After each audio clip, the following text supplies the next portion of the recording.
one mga lods. Dali. Oh.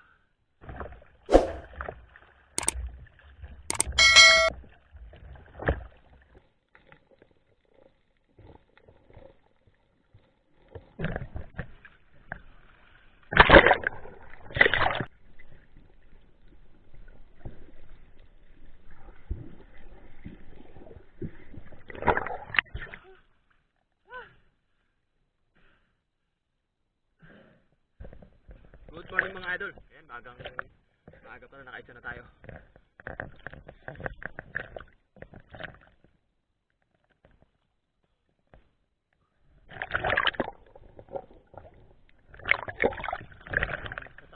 Sasakyan natin mga idol. Okay.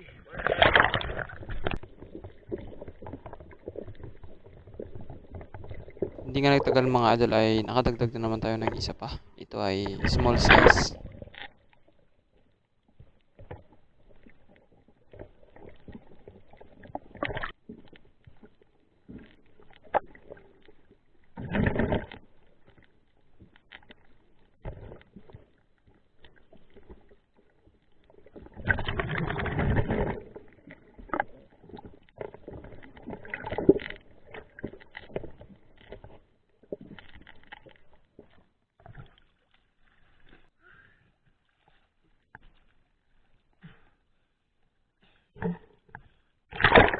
Sa panghuli ng pugita mga idol ay kapag may kumain sa ating kati-kati, kailangan mo itong hatakin ng malakas para sumabit yung kawil at hindi makawala gaya ng ginawa ko kanina. At ito nga ay nakahuli tayo ng isang medium size mga ilods.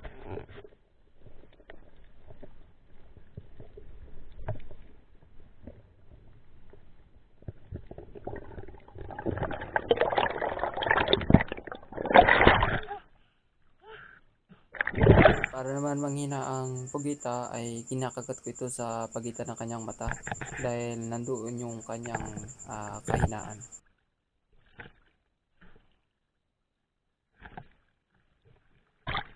Kapag naman nalaglag ka sa malalim na part at hindi mo makita yung kati-kati, malalaman mo itong may huli dahil nga bumibigat na yung ating kati-kati.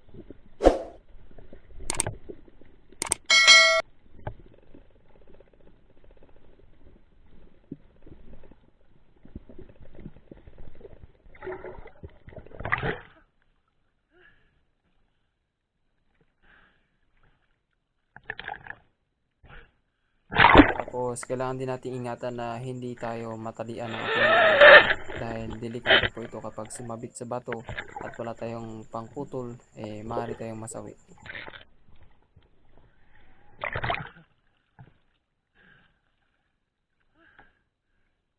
Ang purpose din kaya nilalaglag agad yung kati-kati sa bahura dahil baka sakali na may kasama or may asawa yung isang pugita. Madalas kasi na may kasama yung isang pugita mga idol. Lalo na kung ito ay babae, hindi ito hinihiwalayan ng lalaki. O diba, sana all.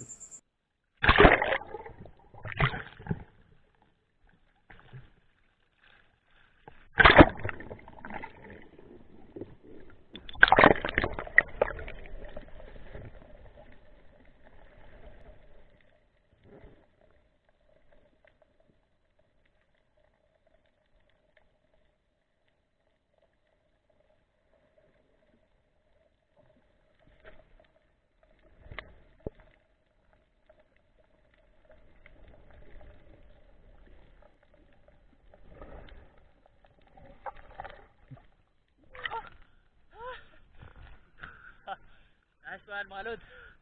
Dali. Oh. Di ba nakita kayo na pag?